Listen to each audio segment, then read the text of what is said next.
Benvidas e benvidos unha vez máis a este programa, o programa SEO, o programa da vida de risco, o programa Falamos do Noso a todo risco. Nesta cuarta entrega imos rematar, digamos, co periplo vital de Vicente Risco. Esta xa vai ser a última entrega. Vai sobre a vida privada tras a mocidade. Xa fomos contando nos programas anteriores e xa, temos moito de que falar, moitísimo. A expectativa e os guións de traballo son abondosos, pero isto é o último da súa biografía. E sin máis dilación, xa saudamos a Toño. Que tal, Toño? Moi ben, unha vez máis. Maravilloso. E a Ángeles, que tal? Hola, hola, a todo risco. Vivo teatro, veña.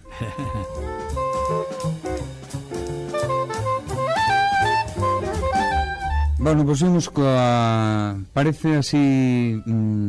ten un lixeiro matiz de casi da vida do famoso, non? A vida do famoso. Crónica sentimental. Exactamente. Parece que ven algo de papel maché, non? A vida privada. Se falamos da vida privada, eu creo que hai un lema, ou polo menos un leitmotiv para Risco, que non hai que ser discreto coa vida privada, non? Sí, hasta agora fomos seguindo a trayectoria de Risco, pois según iba evolucionando biolóxicamente, non? Fomos seguindo o neno, fomos seguindo o mozo, vimos as dificultades que tiña no seu momento, cando o mozo, para chegarse a rapazas, como facían, os pasiños que daban, para poderlas acompañar á casa e tal. Despois mandámolo, despois de estar en Santiago facendo dereito, 3 anos engallolado na facenda, traballando en facenda, do que el se liberou en canto poido, pois marchouse para Madrid. Isto xa o vimos tamén, como estudia na Escola de Estudios Superiores de Magisterio.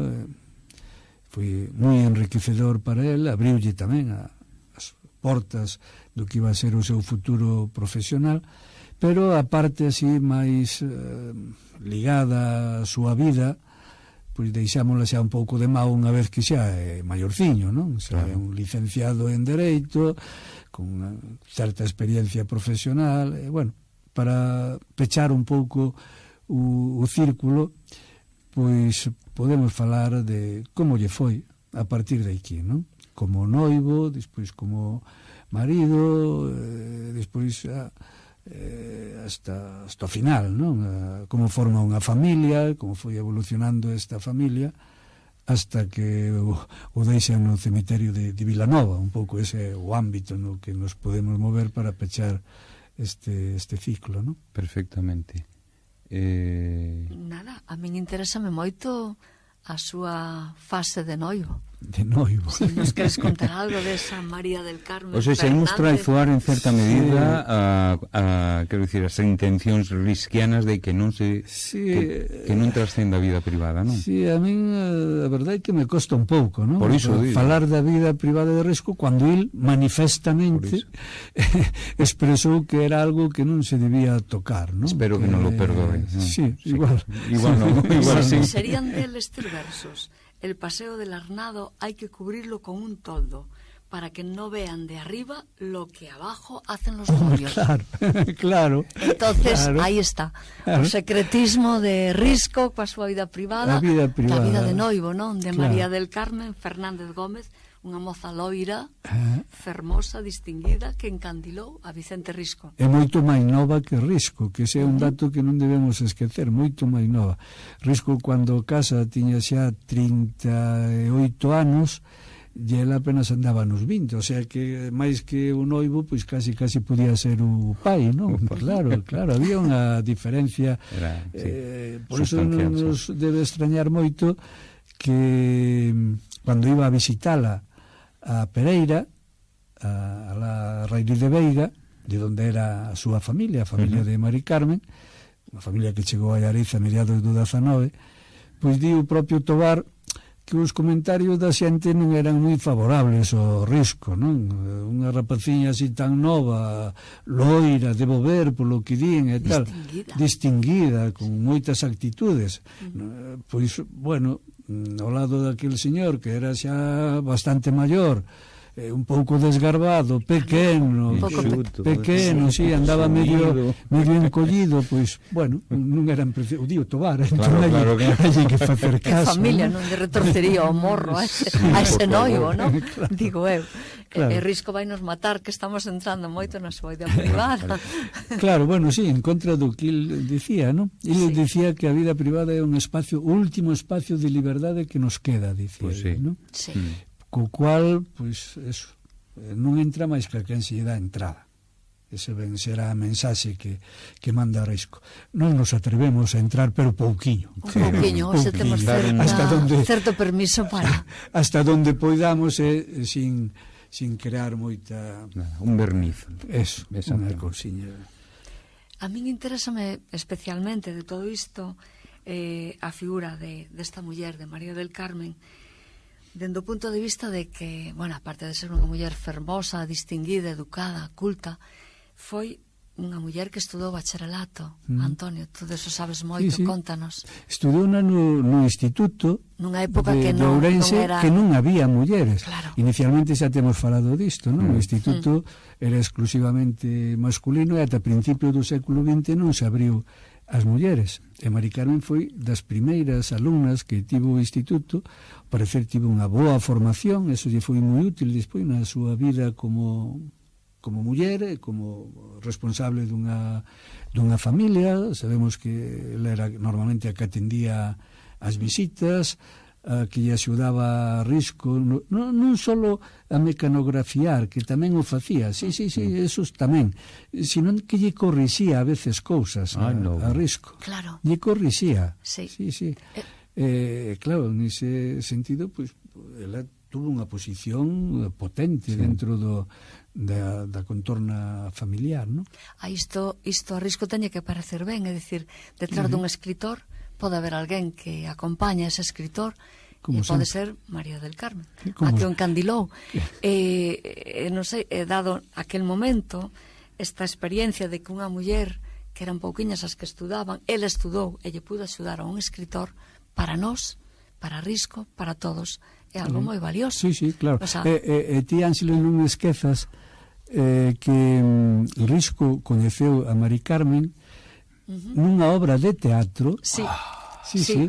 Anduve dando voltas a ver se conseguía que unha obra de aficionados, de teatro amador, totalmente, non? Amador. Sí, a ver se daba co título da obra, non, pero non, nin sequera o Xosé Fernández, que é o que máis sabe desto, foi quen de dicirme cual era a obra. E a obra a dirixía o Risco, O sea, o teatro é un campo para enamorar. Sí, maravilloso. Punto de encontro. O Arnado e o teatro, está todo. Punto de encontro. Yo unha muller axudando a un escritor. Maravilloso. Valiosísimo. Espectacular. Para mí, valiosísimo. Sí.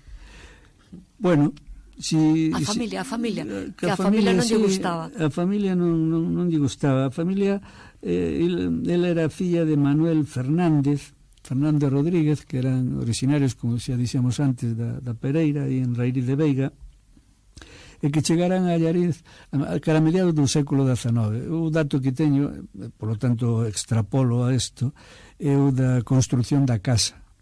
A casa na que hoxe está a Fundación Risco se construiu cara a 1850. Eu supoño que é cando esta familia chega aquí, non? Vou fazer unha pregunta, non sei se... Pero a que se dedicaban? Non hai... Sí, tiñan relación, igual que na familia de Risco, co mundo do dereito e tal, pero eran propietarios, eran xente rica. E sobre todo a familia de Allariz, esta do Seara, que era a que pertenecía a nai de Mari Carmen Fernández, a Asunción Gómez Pul, que como se chamaba a nai da familia esta do Seara, pois era unha familia moi acomodada, con moitas propiedades.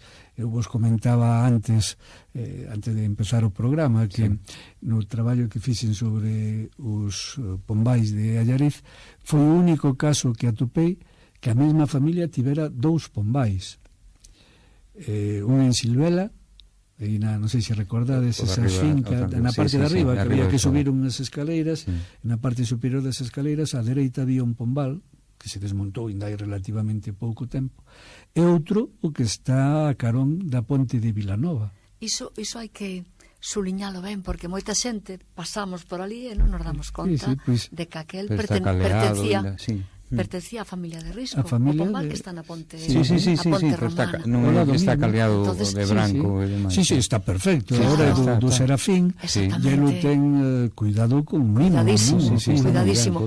E temos que presumir, cando vimos a nosa xente, invitados, amigos, por aquí, oye, mira... Ti crees que non hai fotos do pombal? Hai fotos do pombal, pero non se da familia de Risco. Hai que poñer... Non é cuestión ahora de facer teorizar sobre isto dos pombais, pero este é antolóxico. Claro. Antolóxico, está construído sobre peneda, redondo, como son a inmensa maioría. Hai nos tamén poligonais, cuadrados, a forma pintados de branco, para atraer as aves, non? Sí, dende lonxe elas identifican. Claro. Outro día falamos de pombais. Pero máis que nada para que saiban. Iso sabes que sabes. Sí, é tellado cónico. De Risco. Se non que compre un libro. O libro de Antonio. Así xa.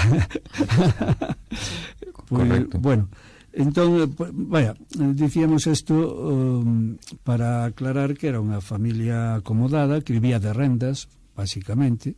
Eles non traballaban os eidos, pero vivían do que producían os eidos. Eles tiñan caseiros que esos traballaban, e deso vivían basicamente.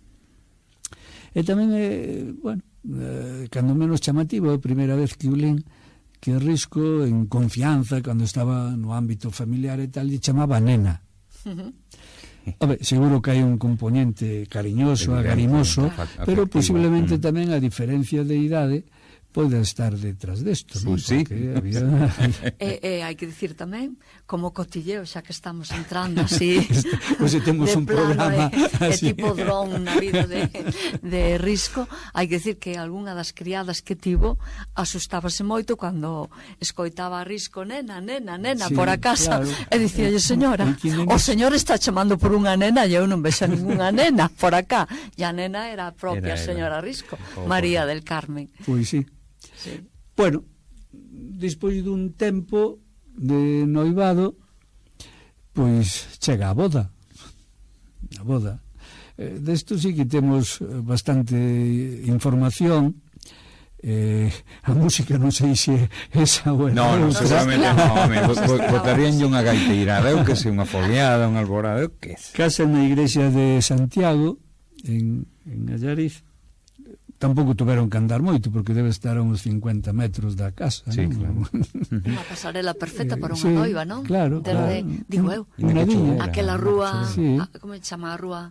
San Lourenzo. Subir para arriba, hacia Santiago. Unha igrexa á dereita, que hoxe non existe, pero que sigue sendo a rúa San Lourenzo, porque aí había a igrexa de San Lourenzo. Podemos ver a fachada na saída da estrada de Xunqueira de Ambía. No San Lorenzo, que lle chamaba. Claro, durante moito tempo. É curioso. Isto foi, tú fixes de San Lourenzo, que foi martirizado a Grella, queimado, que despois aquilo fora un forno. Sí, foi un forno. Despois unha discoteca e ora unha tienda de modas, a discoteca da nosa xuventude ou algo así, sí, claro, que se sudaba ali, Dios mío, que calor facía. Pois, e agora creo que é unha tienda de modas, unha das aulas estas, pero chama atención, podedes ver a fachada da igrexa co San Lourenzo ca Cagrella, caparrilla, para que se isto de igrexa, caparrilla, non? É curioso, non? Pois esa era a fachada que tiña a igrexa de San Lourenzo na Praza de Abaixo. En un determinado momento ibas a instalar un colexio en Allariz, colexio de monxas, e pensaron que inicialmente o primeiro que había que facer era dotalo dunha capela e dunha cosa. Como esa igrexa xa estaba casi que en desuso, pois non se ocorreu nada mellor que trasladala. Empezaron por trasladar a fachada. A idea era trasladar toda a igrexa, pero a fachada. Pois o proxecto non foi pa diante, quedou así a medias, quedou só a fachada, para un forno, que foi o que despois se acabou montando. A ironía perfecta. Ironía, ironía da historia. Pero eles casaron en Santiago, non nesa igrexa. En Santiago, non. Inda que existía a igrexa de San Lourenzo, non? Cando eles casaron, inda existía. Sí, ainda existía, pero xa deteriorado, seguramente. Para o próximo día me autopoño os deberes de ver, porque teño dato de cando foi trasladada, o acordo de crear un colexio de monxas ali. Depois se marcharon para Maceda. Hoxe en Maceda ainda hai un colexio de monxas. Como queira que sexa, interesante que observen. Hoxe creo que está ali un centro cultural de teatro, de música, Cantarela se chama, me parece. Están ali. Aí é onde está a fachada da iglesia de San Lourenzo. Que foi antes discoteca, que foi logo... É forno, primeiro forno. Forno, discoteca, tenda de moda, e agora hai un centro cultural. De música, teatro e demais. Está ali a fachada, que ao mellor moitos alaricanos non saben. Claro. Ven ali un asunto da iglesia, porque además ten incluso as ventaniñas de iglesia. Sí. É unha iglesia completa. A idea era trasladar o conxunto da iglesia. Hai fotos da iglesia de San Lourenzo in situ, na praza de abaixo hai fotografías. Incluso hai unha que a mí me interesou moito no seu momento, que están os xigantes, un día de festa, se supón, os xigantes colocados diante da iglesia. Sí. Os pés da iglesia estaban hacia a tenda do Locho, e a cabeceira estaba hacia outro lado, hacia a iglesia de Santiago, pero cubría toda a fachada da plaza, da parte de abaixo da praza. Canta historia teñen as nosas vilas. E seguimos con ela e non sabemos. Ves unha fachada e dices, isto, porque aquí non sabemos que era a fachada dunha iglesia. A praza esa en concreto daría para varios programas, a cantidad de cousas que hai, desde unha necrópolis que se atopou ali, unha cruz prerrománica que hai na parte superior que fala da posible existencia dunha iglesia prerrománica antes da iglesia actual, as escaleiras, por exemplo. As escaleiras que subiu Risco en Mari Carmen non son as que temos hoxe. Esas colocáronse nunha reforma que se fixo a finais do século pasado. As anteriores eran semicirculares. Porque por onde subirían? Por a fachada sur, a da praza, ou por a fachada... pola fachada oeste. A oeste, claro. Sur, por la fachada sur, que dá a plaza. As escaleirinhas en semicírculo que hai. A oeste sería moi incómodo porque hai que subir as escaleiras aquelas. E retorcer. Claro, entón subirían seguro que... E aparte, para unha noiva é máis vistoso. Claro, que a praza, e a praza de diante, claro. E con aquelas escaleiras, eu non sei se as recordades, eran escaleiras moi gastadas. Claro, estamos falando... recordas, as... redondas. Sí, pero agora non son redondas. Agora son cuadradas, agora é cuadrada. Son cuadradas, antes eran redondas. Claro, por eso está cando se fixo esta reforma... Na miña memoria están redondas. Ainda que piso as cuadradas, si vou por ali, pero están redondas. Cando se fixo esta reforma da igrexa, que entre outras cousas eliminou a falsa bóveda que había antes, que era de madeira, era unha falsa bóveda, cambiaron o tellado todo, bueno, baixouse, desmontouse, sacouse a ábsida e deixouse a vista a ábsida a ábsida estaba peraltada, non sei se o recordades. Tiña un peralte bastante para poder meter aí o retablo. Un retablo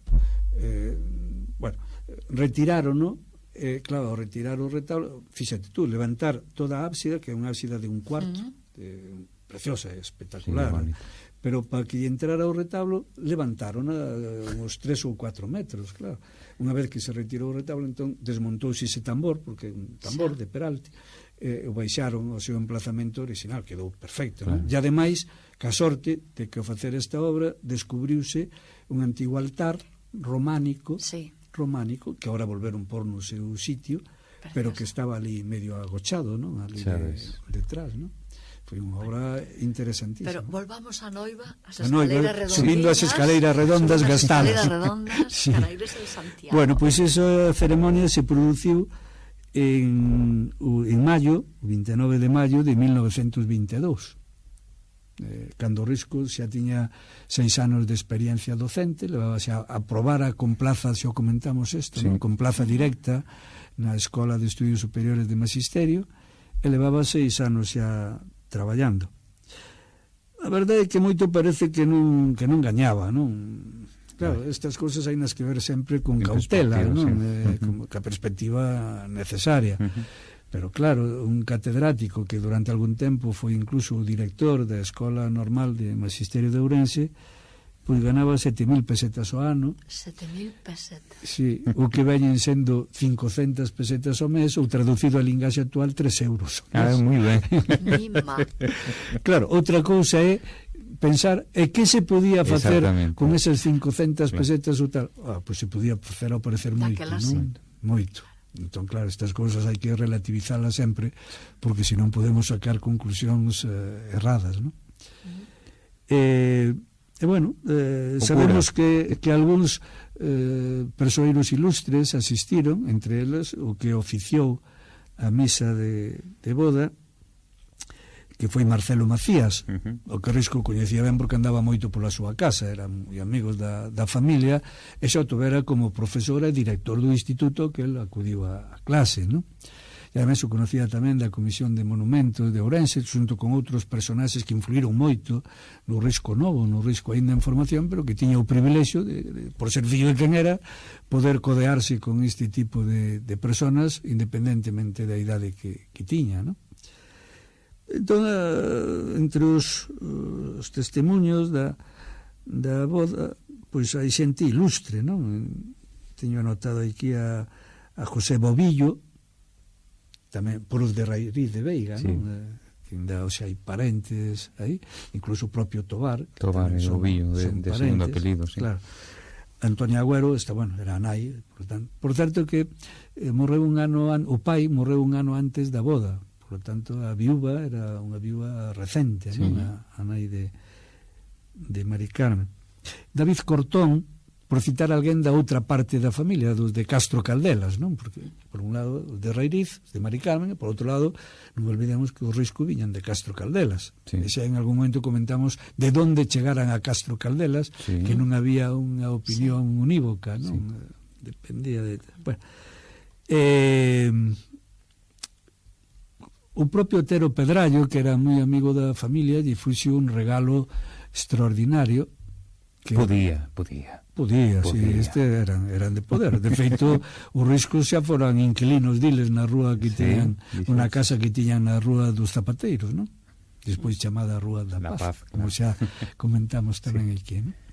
Bueno, pois Otero lle regalou o despacho que hoxe se pode ver na fundación. Na fundación. Sí, está ali. Sí, estaba, por certo, desmembrado. Estaba en varios sitios, partes. Tuvemos que recompoñer. Se a unha hora que vayades pola fundación, fixadevos que hai unha fotografía grande no despacho, e a partir desa fotografía poidemos recompoñer como era o despacho que lle regalou Otero. O que hai hoxe, pois, se non era así, era moi parecido a como está hoxe, non? Pois esta xente toda, e algúns máis, pois estiveron presentes na boda. Claro, para ubicar a Risco neste momento, pois convén dicir, estamos no ano 22, Risco está en plena efervescencia cultural, productiva, non? De creatividade. Claro, metido de cheo no galeguismo, en Nós, a revista Nós levaba 2 anos que empezara o seminario de estudios galegos, que chega despois, estaba en plena a teoría do nacionalismo galego, que publica tamén no 20, estaba en plena actividade creativa, en plena actividade política tamén. Viña de regreso xa, como supoño que algún día teremos que falar deso, do orientalismo, non? Desa fuxida de Risco cara fora, cando el non se encontraba aquí ben, inadaptado. Teremos que falar tamén dos inadaptados, dese Risco continuou sendo ou non inadaptado, igual algún día habrá que falar delo. Sí. Pero se estaba un pouco canso deso, chega á conclusión que Galicia é un mundo, e que non fai falta salir de Galicia para entender o mundo, non? E esas son as palabras, Galicia é un mundo. E que se se entende ben, pois xa está, non? Entón, il regresa desa viaxe mental, bueno, e a veces non tan mental, porque tamén fixo viaxes verdadeiras a Oriente e tal, físicas, Sí, non é que, claro, está ben a puntualización porque as mentais tamén son Son verdadeiras, claro, non? Claro, son verdadeiras, claro. O sea, é un esposo repleto de Sí, ideas e de creatividade. Nun momento de absoluta creatividade, e xusto nese contexto é cando deciden casar e formar a familia, non? Por Sí. Deus. Eso, casaron no 22, non? 22. E foi Sí, pai xa, en maio do 22. e foi pai no 23. Sí, pouco despois. Isto chamase non control de natalidade. Fai 100 anos. Sí, Estamos claro. no 24, fai 100 anos. A non ser Sí. que fora intencionado. Vimos falar da descendencia ou non? Sí, pero casi mellor despois Dunha pequena pausa, pequena quizás. pausa para non... Y al arriba en aquel alto, púseme a chorar un poco. Choraba por meu irmão, y o pesar era por outro, e a la ribeiriña y sola, e a la ribeiriña que se vai embora. Que se vai embora, que se vai marchar, e a la ribeiriña y sola se va. Está en la ventana María, no seas tan ventanera, que la cuba del buen vino no necesita bandera, y a la ribeiriña y sola, y a la ribeiriña que se vai embora.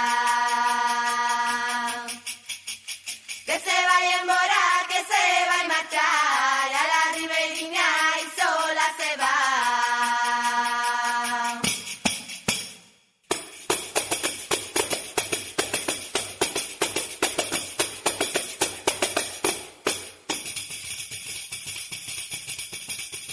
Dicen que Cádiz tiene murallas junto a la mar, vivan los cuerpos gitanos que se saben manejar. Ay, a la la, a la la, a la la, a la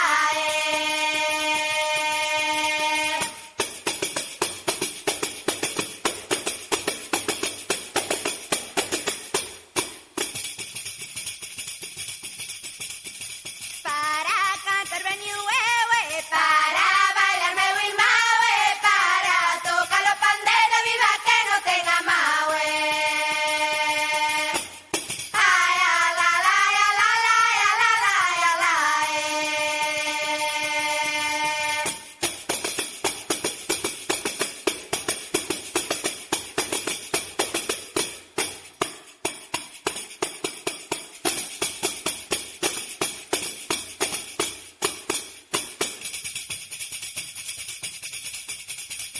Y ahora que nos juntamos, otra vez ellos arriba.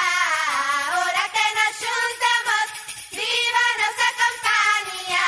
Y a tu mandil Dolores, y a tu mandil, échale un ramo de flores.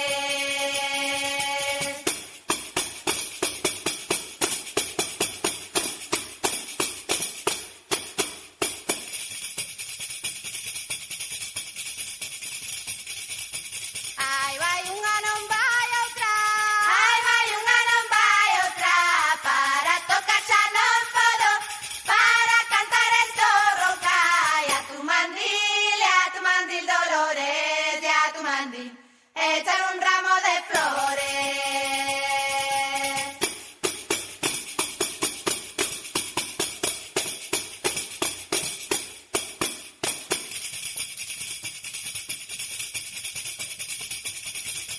Y ahí vos vaya despedida, a todos en generales, que mi corazón no quiere con ninguno quedar mal. Y a tu mandil Dolores, y a tu mandil, échale un ramo de flores.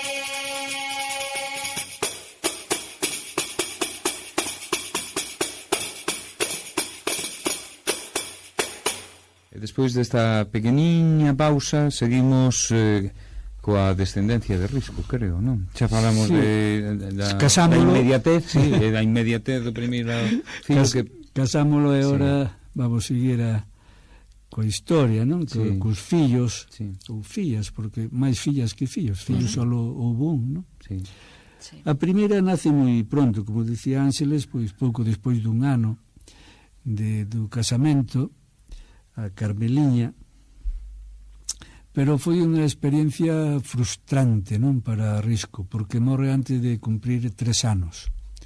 E para Risco foi terrible, e ela así o fixo constar en varias manifestacións. Eu coñezo unha carta a Teixeira de Pascuais, que é unha carta desgarradora, non? Pero fíxate, Antonio, que unha carta do ano cando naceu 5 días despois de nacer a nena, un anaquiño teño acá, dunha carta que lle escribiu a Losada Dieguez, falando da súa felicidade, e dille desta maneira.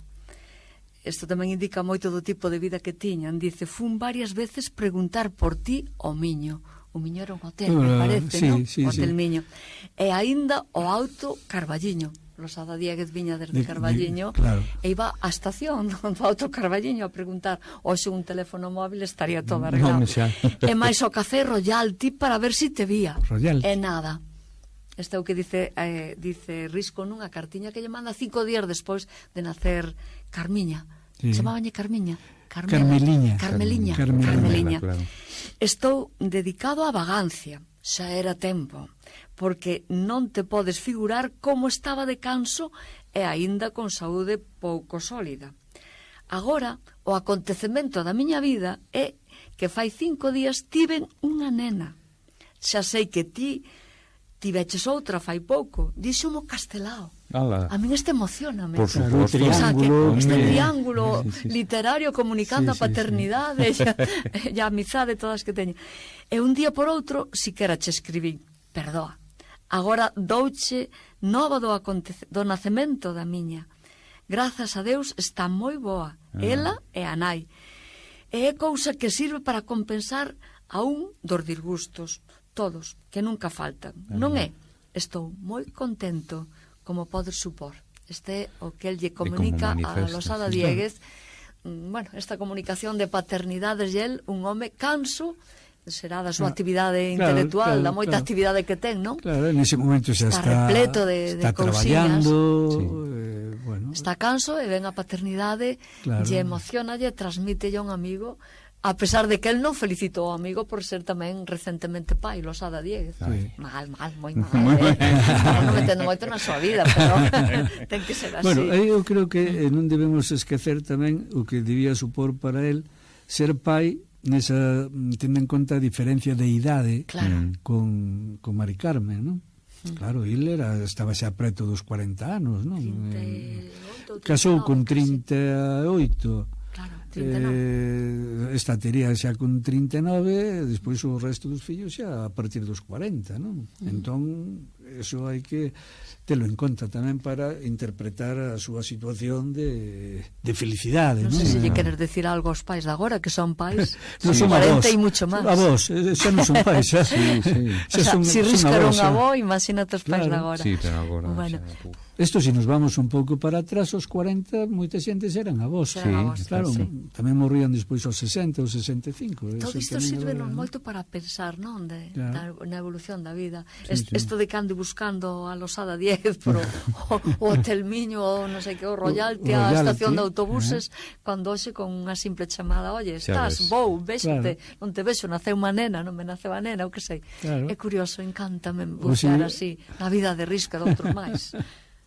Bueno, o segundo fillo foi Antonio Manuel Vicente, ou isto non o sabía, eu tuve o privilexio de ser amigo del durante pouco tempo, nos últimos anos da súa vida, pero non sabía que se chamaba así. O de Antonio ten certo sentido. Claro. Se se mira todo tamén, o Manuel tamén polo avó, e Vicente polo pai, non? Pero todos o coñecemos como Antón Risco, non? O único fillo varón da familia. Bueno, tivo un padriño tamén ilustre, Otero Pedrallo, do que xa temos falado, bo amigo da familia, que non tuvo fillos.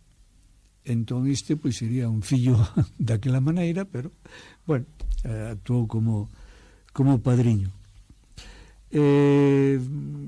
Que podíamos de Antón Risco teremos que falar seguro, incluso dedicarlle algún programa, sí, non? Claro. Pero simplemente como fillo, que do que ímos tratar agora, pois foi un fillo que estuvo moi pouco na casa, non? Hai algunhas anécdotas dele, parece ser que xa de neno xa prometía, non? Este naceu na casa que tiñan o Risco na rúa de Santo Domingo. Cando casan, se marchan a vivir para ali, estarán ali hasta que morre, ali é onde acabará morrendo Risco, non? Pero parece que xa prometía sendo pequeno, que na biblioteca da casa creou unha especie de como un museo, unha aula así de historia natural, no que pois tiña minerais, tiña tamén bichos, bichuilla de todo tipo disecados e metidos en alcohol ou formol ou algo así, o conto atero pedrallo, sí. Entón que o neno xa prometía que lle pasaría por a cabeza desde pequeno. Risco tamén tivo moita afición ás ciencias naturais. Mira que Risco se declarou moitas veces acientífico, no sentido de que non lle interesaba para nada a ciencia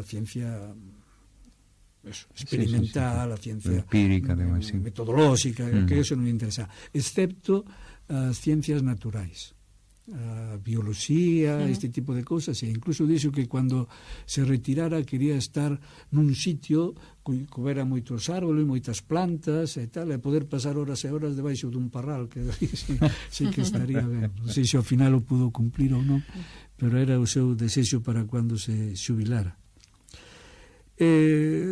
Risco, pois, como fillo estuvo pouco na casa, non? Porque animado por seu pai xa de moi novo marchou como lector de francés a Toulouse. Ali, por certo, coñece a que depois sería a súa noiva e a súa muller, Annie.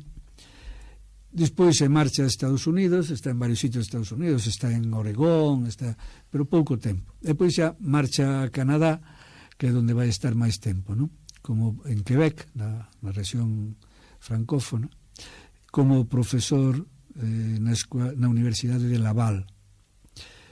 Eu coñecín estando aí, coñecín aquí en Nayarit, unha viaxe que fixo, pero viña de Laval, viña de Quebec.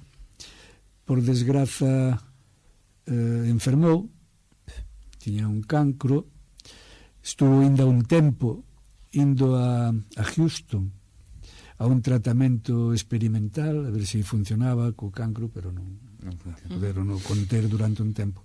Ao final acabou morrendo en febreiro do 98. Deixounos un legado grandísimo, pero un de certa dificultade para cumplir. Do resto do legado xa falaremos noutra ocasión, pero un dos seus legados, unha das súas encomendas, foi que botáramos as súas cinzas, porque ele quería ser incinerado, e así se fixo en Vigo, porque os últimos anos estuvo ali en Cangas, na casa dun amigo, deixou a encomenda de que as súas cinzas foran repartidas entre o que para ele eran os 3 ríos de referencia, non? O Arnolla, por ser o de Allariz, o Miño, por ser o da súa cidade de nacemento, e o Garona, por ser o da súa zona de residencia en Francia. Menos mal que non nos puxo algún de Canadá, porque senón sí que nos iba a complicar ben a vida, non?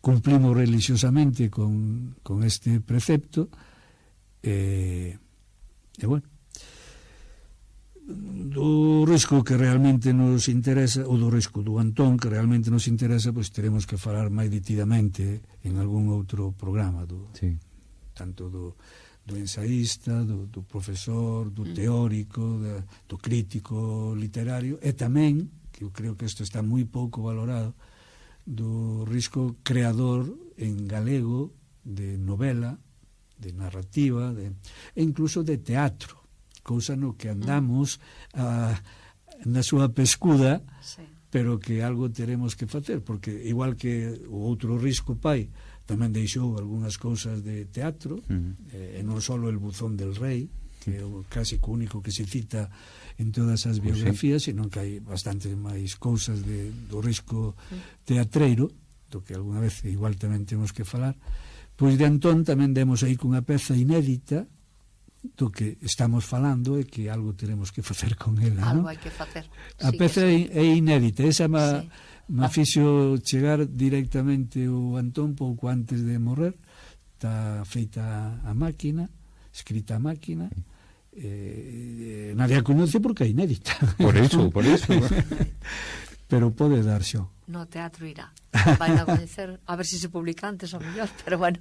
Non se publica hasta que se autorice. Para que se autorice, primeiro eu terei na que ceder, como é de sentido común que faga, que acabe facendo a fundación, que se incorpore aos fondos da fundación, e depois xa será a fundación a que, se lle parece ben, autorice a súa publicación. Pero, mentras tanto, é un agasallo que me fixo a min o Antón Risco que está na miña casa. O sea que... Un agasallo de nivel. Queda aí, faremos con ela o que podamos. E Ángeles, queda o teu compromiso grabado. Sí, queda grabado. Se compromete elo... Queda grabado. Pois, estánse metendo outras cousiñas por medio, pero quedan con tempiño. Imos facelo. Lembrarás que eu che fixen esta proposta aí como 2 anos. Sí. Pero eu perdín a obra. Sí. Perdina.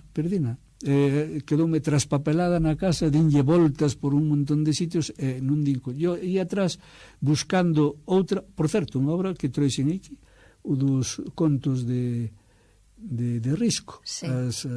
Como era o título? 3 contos para crianzas. Sí. 3 contos para crianzas. Pois buscando esa obra, topei esta outra. Por certo, esa non a topei porque a levar a miña neta, entón non a podía topar. Bueno, algo faremos algo se con fará en teatro de Antón Risco. Perfecto. Claro. Deixamos entón o segundo fillo. O terceiro foi unha filla, neste caso a María Jesús Rosario, coñecida como Chus Risco, non?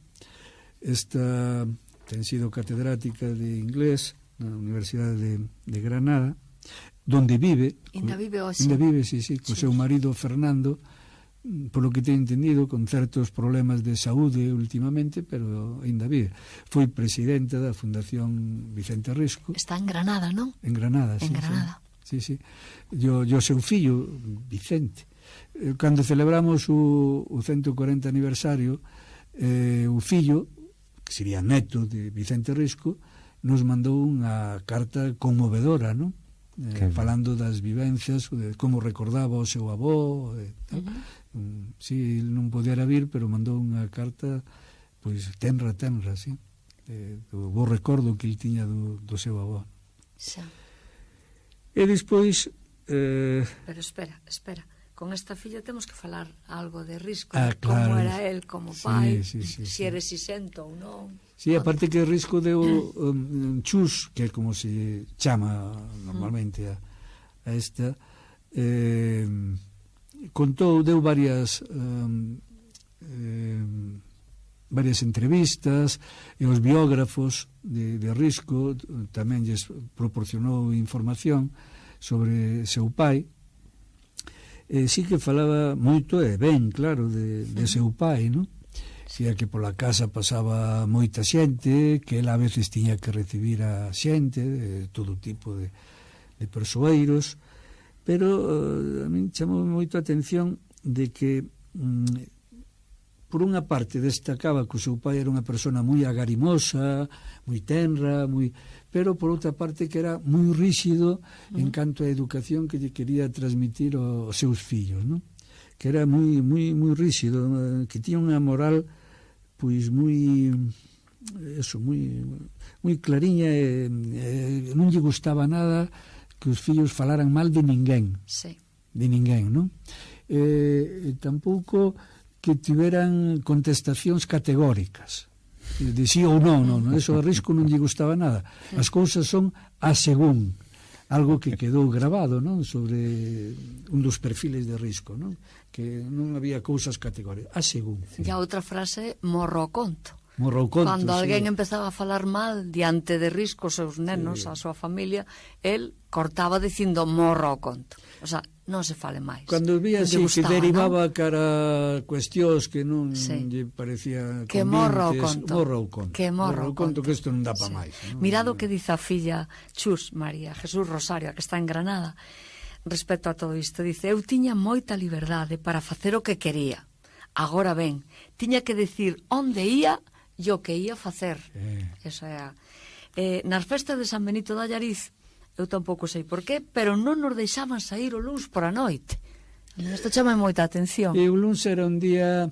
Floxo, non? Non sei se, claro, non sei se recordades cando as festas tiñan un formato de 4 días. 4 días, sí. Era sábado e domingo, eran os días grandes, o luns era un día de transición, e o martes volvía a ser o día grande, sobre todo porque a noite había o combate naval. O combate. Sí. Claro.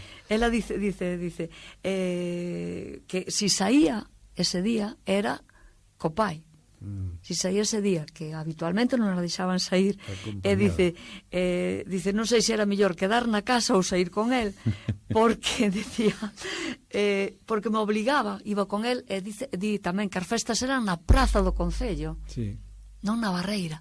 É curioso, e ia con el á praza do Concello, mirade o que queda na praza do Concello da casa de Vicente Risco, nada, pois acompañaba a filla, ou esta filla por menos é o que dice, el quedaba ali espaterrado, ali en calquer barandilla de calquer casa daquelas, eu estou imaginando a casa esa da Artemia que tiña un portal con unha barandilla, a do escaparate tamén ali ao lado, escaparate, quedaba ali, ya a nena, pois ali recibindo, dicela, porque me obrigaba a bailar con todo o que me convidase, novo, bello, guapo ou feo.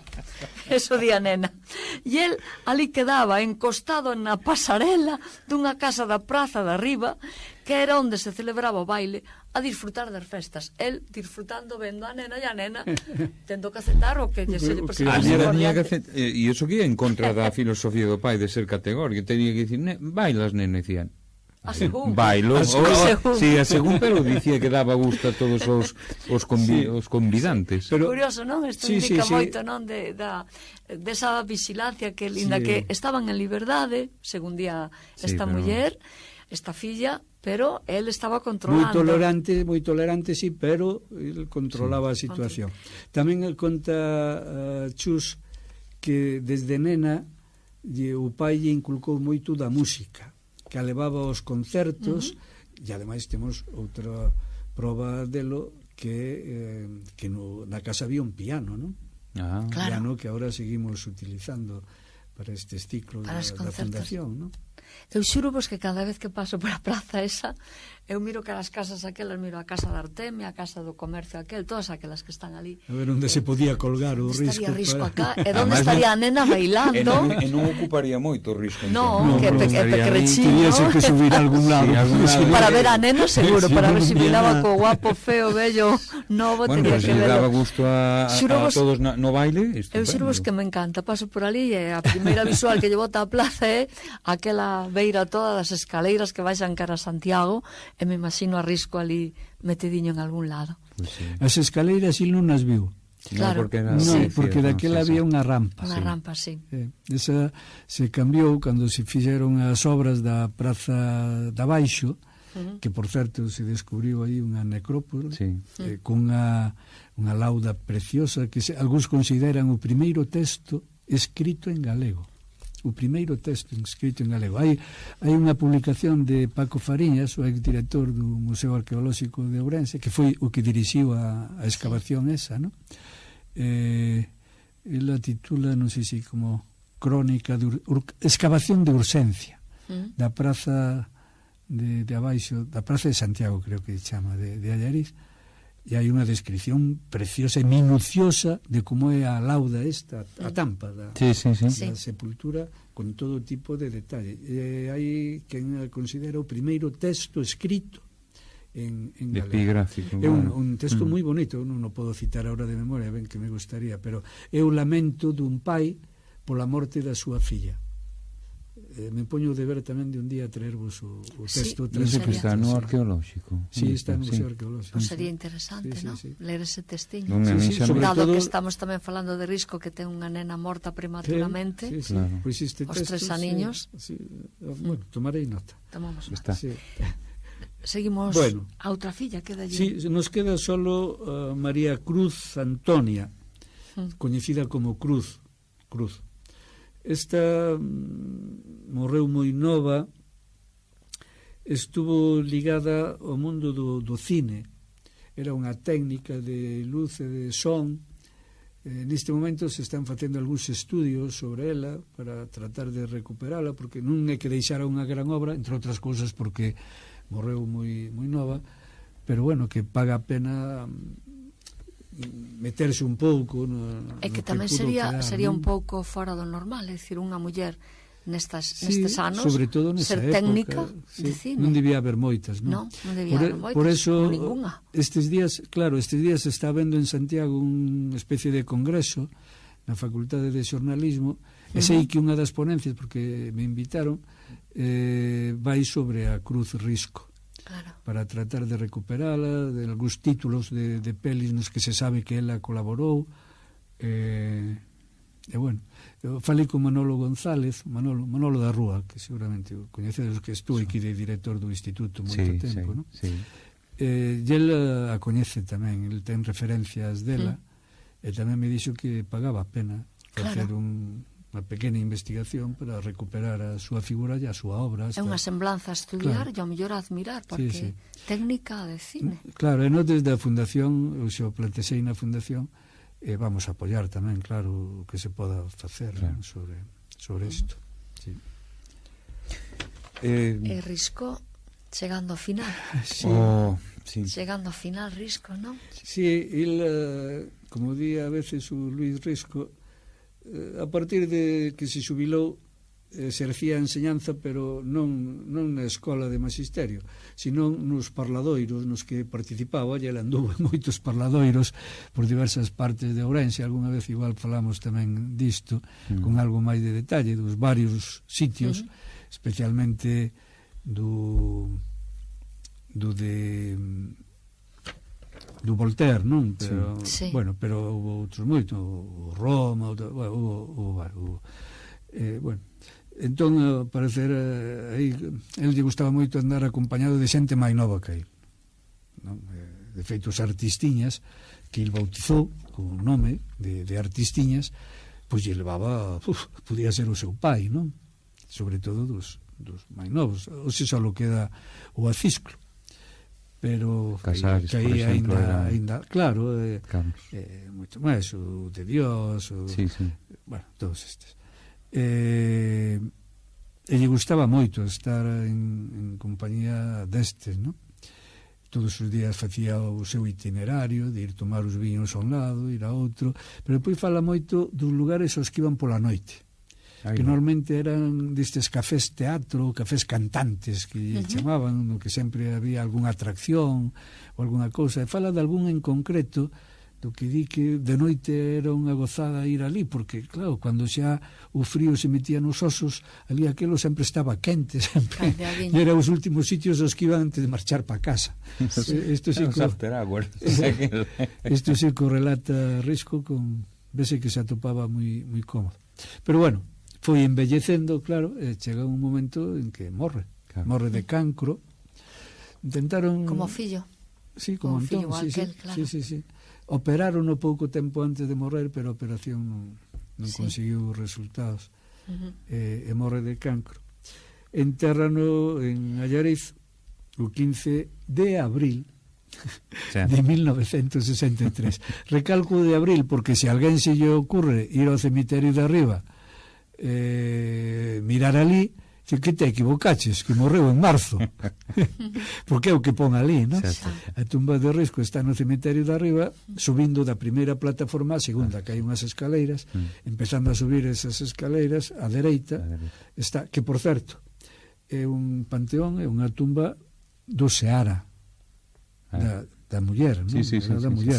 Por eso ali están moitos nomes de xente que pode parecer a primeira vista que non tiñan que ver con Risco, claro, é que eran da outra familia, claro, despois a familia de Risco tamén están enterrados ali, pero vaya, hai nomes que de entrada non soan, claro, eran da familia da muller, ali. Claro, que pasou? Que non se sabe moi ben por que motivo o encargado, como lle chamabas antes, Ángeles, o Lamier, o que fixo As esquelas, no, dixeches das placas, plaquista chamaches. Plaquista, o que fixa a placa. E ti marmoreiros. Marmoreiro é o normal, non? O que fixa plaquista, bueno, é inventado. Pero vai moi ben, non? Vamos ter que levar un rexistro de palabras que imos inventando. A lingua é algo vivo. Podemos inventar, a lingua é algo vivo. Claro. Non a podemos... Bueno, pois o plaquista que puxo... xa fora por error del ou porque alguén lle deu mala información, pois en vez de por abril puxo marzo, non? Puxo 3. Claro, non cadra. O 15 do 3 é o que se pode ler ali, do 63, cando en realidade morreu en o 15 de abril, o 15 do 4. Sí, porque Otero Pedrallo, que a min gustame moito, porque estou vendo a Risco enfermo, dice, baixa a terra santa dun adral galego, seu corpiño amurchado. Xa ele era pequeniño e logo ca enfermidade máis murcho aínda, e gustame moito o seu corpiño amurchado nista rayolante primavera, dice, e logo xa perto dun dos días e festas máis fermosas de Ourense, chegándose ao San Xoán, claro, o Corpus, as festas de Corpus, que son as de Ourense. De Corpus, claro. Si morre en abril, as de Corpus son despois, son moi cerquiña. Non discutimos, que morre en abril por certo. Eran as festas tamén, hasta 1900, patronais de Allariz. Eran esas? Sí, cambiáronse polas de San Benito, cambiáronse porque coincidían no tempo coas de Ourense. Entón se pensou que eso iba en detrimento das de Allariz, e se cambiaron para xullo. Entón eran as de Corpus. Pero eran ata 1900... Varían un pouquiño, porque varían en función de cando cae Semana Santa. Pero ata 1900 eran as festas patronais, as do Corpus. Por eso o do Boi. O do Boi, claro. Boi de Corpus, non? Coincidía cas festas patronais. Canta a coral da Ruada, non? Porque o enterro foi a misa, foi en Santo Domingo. E canta a coral da Ruada. Sabes. Sí, porque en Risco estaba na directiva e bueno, acuden todos os amigos, sabemos hasta quen levou o féretro, non? E sabemos o recorrido que fixeron despois tamén, viñeron pola estrada por Seixalvo, por Taboadela, nun coche fúnebre que creo que era un Dogedar, distes, un coche grande. Hai moitas fotografías. Na Fundación temos un montón de fotografías, como entran aquí polo Piñeiro, se ve toda esa zona aínda chea de viñas, estaba chea de viñas. Hai fotografías tamén na curva do Villalón, entrando o coche. E despois baixano hasta o cementerio. Supoño que baixarían coido que pararon tamén na Praza do Concello. Por eso aí rezaron un responso. Irían por Vilanova, dis, non? No, deberon baixar pola cárcere, pola rúa do cárcere. Non o sei. Ou por a do hospital. Non sei exactamente. O sea, que subiron, claro, ao cemiterio irían por Vilanova, ok. Sí, claro, pero antes pararon na Praza do Concello. Como foron á Praza do Concello non o sei, pero pararon na Praza do Concello para rezar ali un responso. Posiblemente foron ou polo hospital ou polo do cárcere, por onde a Casa de Cultura, por esa rúa. E o máis probable é que o último trasecto, igual que fixeron o primeiro trasecto desde a casa á Igrexa de Santo Domingo, a Ombreiro, que levaran igual hasta Vilanova. A mí pareceme que é o máis probable, tendo en conta que todas esas personalidades que aparecen en Ourense, das que hai moitas fotografías na Fundación, hai un arquivo grande de fotografías, están despois tamén no entierro en Allariz, xa no soterramento en Allariz, non?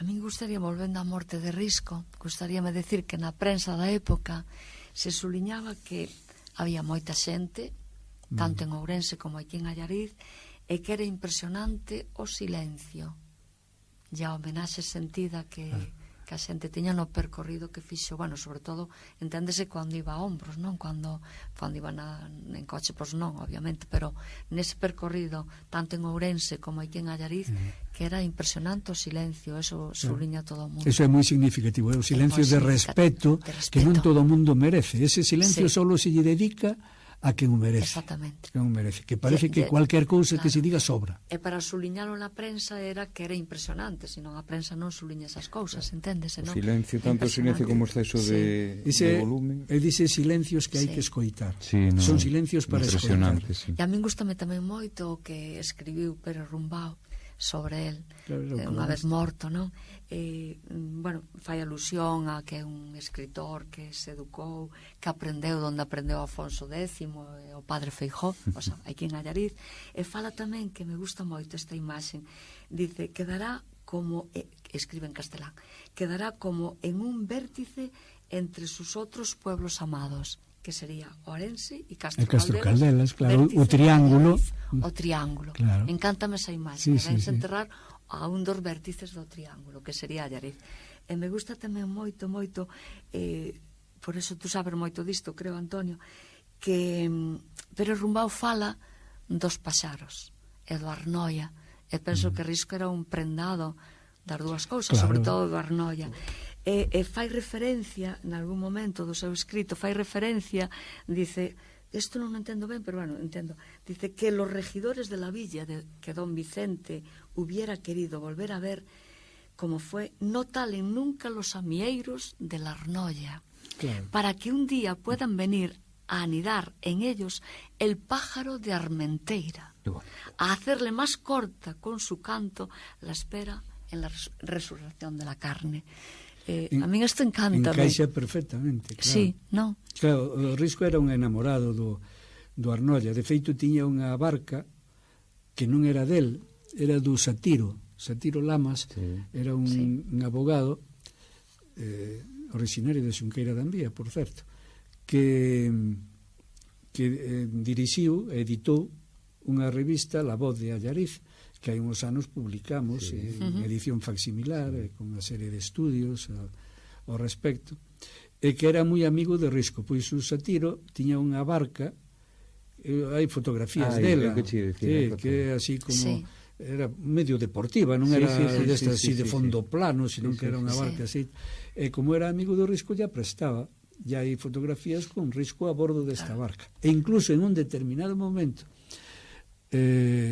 supoño que sería nunha routada desas de nacionalistas de Risco, pois montan un recorrido hasta Baños de Molgas, remontando o río para levarlle unha mensaxe de fraternidade, darlle un gran abrazo aos amigos de Baños de Molgas. Os rapaces de aquí do Club de Piragüismo de Allariz hai uns anos fixeron unha réplica desta expedición. Eu non me quero imaginar como pudo ser con unha barca daquelas pesadas, porque eran de madeira para salvar as presas, non? Claro, por eso, porque aquí os rapaces de aquí, que foron os maiorciños, con estas piraguas que máis ou menos que son pesan pouquiño, pois ainda lle costaba remontar as presas. Non me quero imaginar a Risco e outros así como il salvando as presas estas para chegar a Baños de Molgas, que ainda hai un recorrido, non? E hai outra cuestión, xa que ti falaches do moito que lle gustaba, moito que apreciaba Risco Arnoia. Alá polos anos 60 houve un proxecto, eu teño tamén outros textos orixinais, de facer un desvío do Arnoia para regar a Limia, no cauce alto do Arnoia. Claro, montouse un lío tremendo, non? E Risco publicou un escrito moi duro, Respetad el Arnoia. Se titula, teño o texto completo, un día tamén o traerei, durísimo, non? Sobre todo cando analiza cales son as motivacións porque se pensa en facer este tipo de cousas.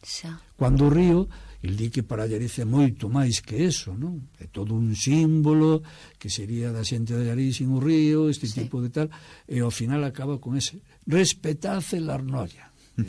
Más que nada porque ten que vir o paxaro da Armenteira a cantar aquí para que lle pasa Risco como lle pasou... Que pasen 300 anos como cantou Afonso X. Temos que contar esta lenda, non, neste programa, porque igual se fai longo. Contala, cantala, sí. Máis adiante, noutro programa. Perfecto. Contamos esta lenda de o paxaro da Armenteira, porque relacionamos o paxaro da Armenteira con Risco, claro.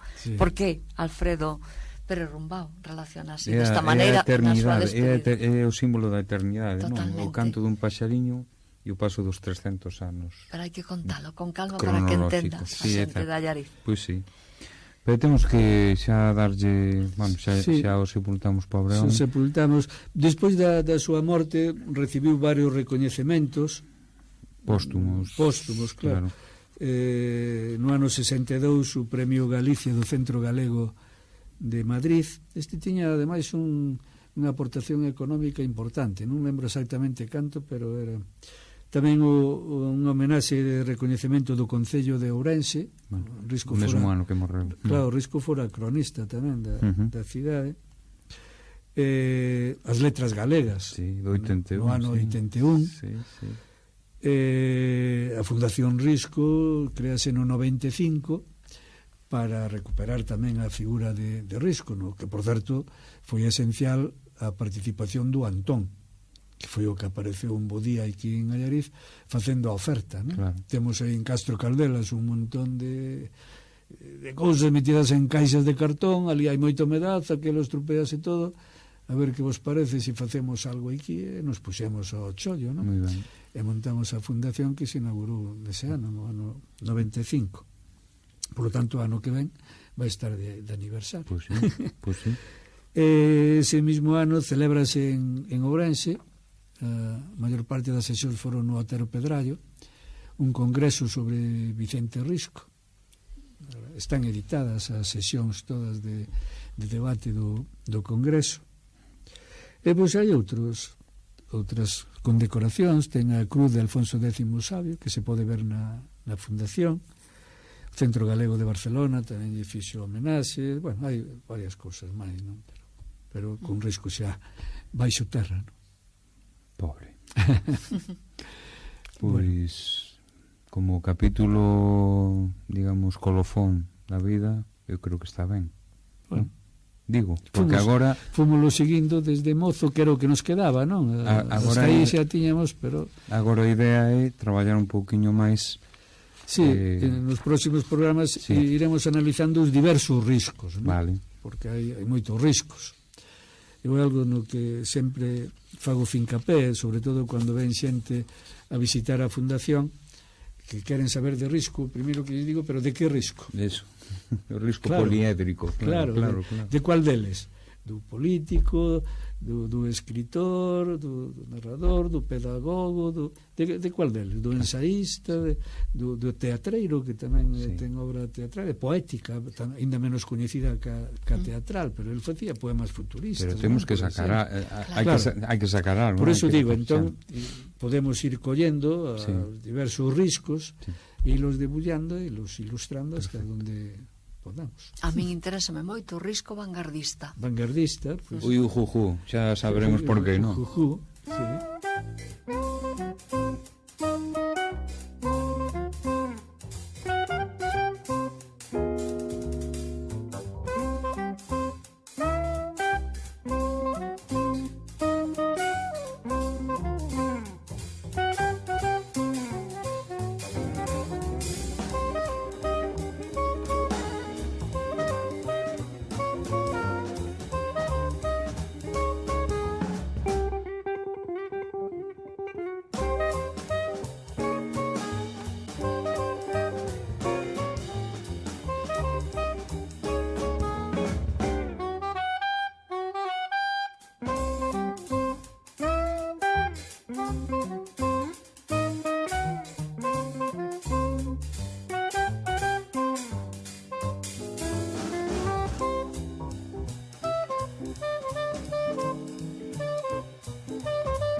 Racional o máis, non?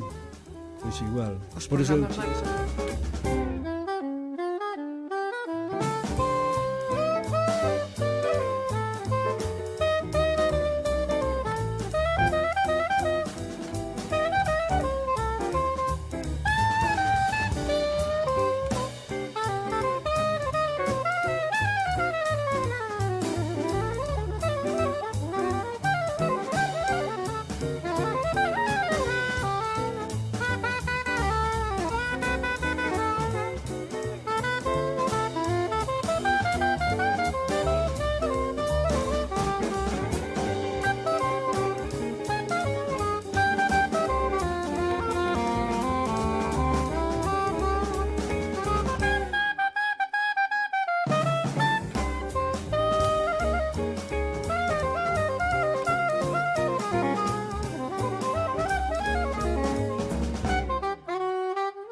Ben, isto é todo moito do que falamos de Risco. Xa lle demos de Santa Sepultura, a biografía queda aí. Eu creo que se pode achegar nos programas que fomos presentando, publicando, do que fomos dando cumpridas datos e información. E agora, como dixo Toño, pues tócanos ir a este Risco multi...